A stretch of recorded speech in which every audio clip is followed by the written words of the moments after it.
Aluminium adalah logam yang sangat melimpah di bumi. Namun, harganya sangat mahal karena membutuhkan banyak energi untuk menghasilkan aluminium. Aluminium dapat menghantarkan panas dan listrik yang sangat baik sehingga menghasilkan kepadatan yang sangat rendah dan tidak menimbulkan korosi. Aluminium merupakan bahan utama untuk pembuatan pesawat terbang. Logam aluminium berasal dari bauksit. Bauksit dimurnikan untuk menghasilkan aluminium oksida yang berbentuk bubuk putih. Kemudian, aluminium oksida ini diekstraksi dengan menggunakan metode elektrolisis. Nah, dalam video ini kita bakal melihat dan juga menyaksikan proses elektrolisis aluminium.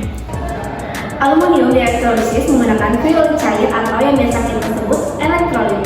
Lelehan Al akan terbentuk pada katoda dan berkumpul di bagian bawah sel, lalu akan dikeluarkan secara berkala. Walaupun reaksi elektrolisis cukup rumit, tetapi reaksi dapat diteruskan sebagai berikut. Nah, gimana sih reaksi yang pada katoda, Nabila?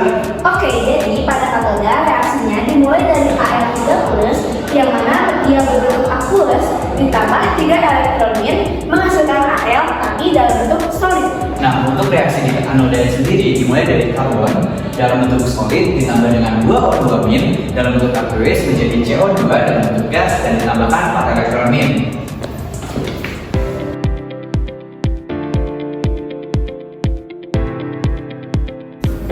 Video ini menjelaskan ekstraksi aluminium dengan elektrolisis alumina. Elektrolisis alumina dilakukan di dalam tangki baja. Pada tangki baja terdapat anoda karbon blok dan katoda karbon. Elektrolitnya adalah campuran dari alumina atau Al2O3, kriolit atau Na3LF6, dan juga fluorspar atau CaF2.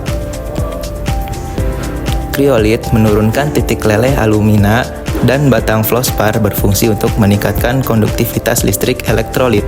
Ketika listrik dilewatkan melalui elektrolit, alumina akan terionisasi menjadi ion aluminium dan oksida. Muatan yang berbeda akan tarik-menarik satu sama lain, maka ion aluminium positif akan tertarik pada arah katoda lapisan karbon, dan ion oksida yang bermuatan negatif akan tertarik ke arah anoda karbon. Pada katoda, aluminium akan memperoleh elektron dan membentuk logam aluminium. Logam cair akan tenggelam ke dasar tangki dan aluminium akan terkumpul. Berikut visual Hal Herold yang berada di industri yaitu PT EGA dan PT Inalum. Alumina diubah menjadi aluminium cair melalui proses Hal Herold. Prosesnya terjadi di dalam serangkaian sel reduksi. Di dalam sel reduksi terdapat pelapis karbon, kriolit dasar elektrolit, karbon blok, dan pengumpan alumina.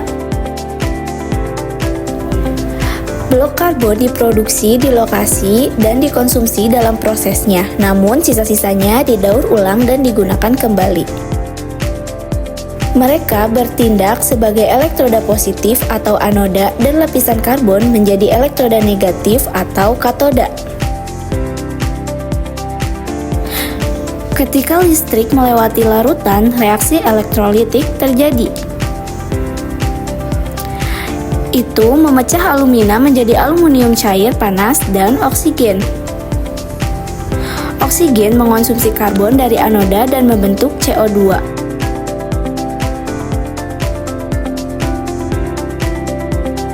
Lelehan aluminium panas diakumulasikan ke dasar sel karena kepadatannya yang tinggi dan kemudian dihisap menggunakan vakum dengan ladle.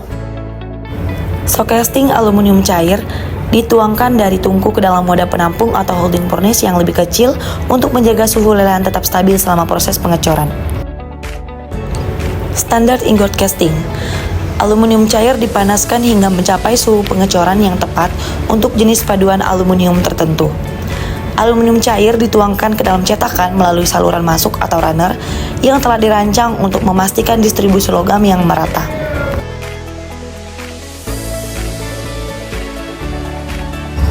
Seed ingot aluminium cair dituangkan dengan hati-hati ke dalam cetakan seed ingot yang telah disiapkan. Proses penuangan dikontrol untuk memastikan pengisian cetakan yang seragam dan mencegah terperangkapnya udara. Ingot dapat dipangkas atau diproses mesin untuk menghilangkan material berlebih.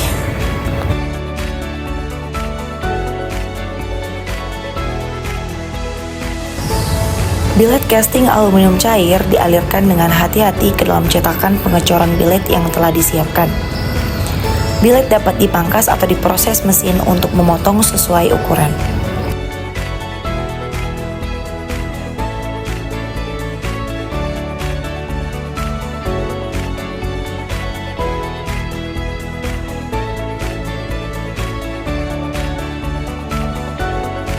Produk yang dihasilkan dari aluminium memiliki beberapa segmen.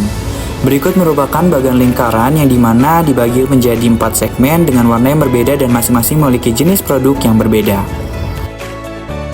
Yang pertama dari Melt High Purity Product, di mana dibagi lagi menjadi beberapa bentuk dan pengaplikasiannya untuk elektronik, ruang angkasa, dan lain-lain. Kedua, Remelt Foundry Alloys Product, di mana dibagi lagi menjadi beberapa bentuk dan pengaplikasiannya untuk otomotif. Yang ketiga yaitu Rolling Product, pengaplikasiannya untuk kemasan, plat litograf, dan otomotif. Dan yang terakhir yaitu adalah Billet for Forging and Extrusion, pengaplikasiannya di konstruksi, transportasi, dan juga otomotif. Aluminium juga dimanfaatkan dalam keseharian kita. 36% transportasi seperti pesawat, mobil, dan truk. 23% kemasan, 9% peralatan elektrik, 14% bangunan gedung-gedung, 8% permesinan, 7% perabotan rumah tangga, dan 3% lainnya.